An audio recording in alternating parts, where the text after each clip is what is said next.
Here's some shocking new numbers for you, suggesting the true extent of voter fraud across this country. Remember, we've been told by Supreme Courts, by federal courts, by the Democratic Party, that don't worry about those voter ID laws because there's not voter fraud.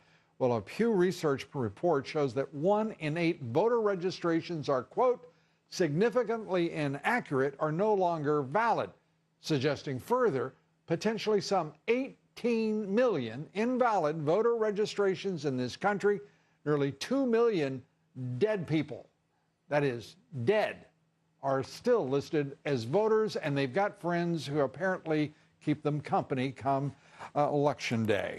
Judicial Watch President Tom Fitton told us, quote, the best solution would be to reform the system. In the long run, more voter ID, citizenship verification. In the short run, the American people should pressure law enforcement to prosecute voting fraud.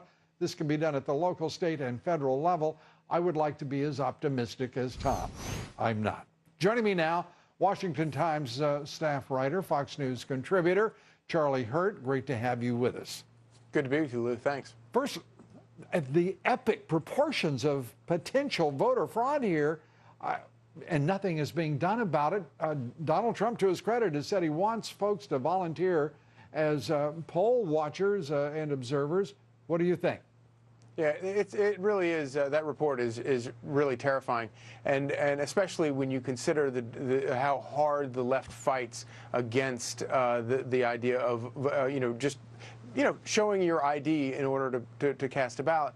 But one of the most cynical arguments that you hear from the left is that, oh, well, it's not that many people are right. Not that many instances of voter fraud.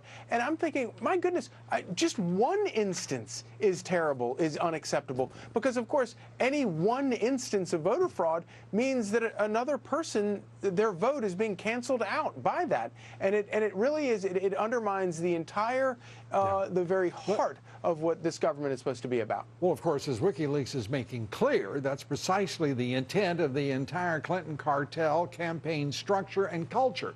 It is an extraordinary series of revelations validating what many of us, somewhat cynically, one might also say well-informed, believe for a long time.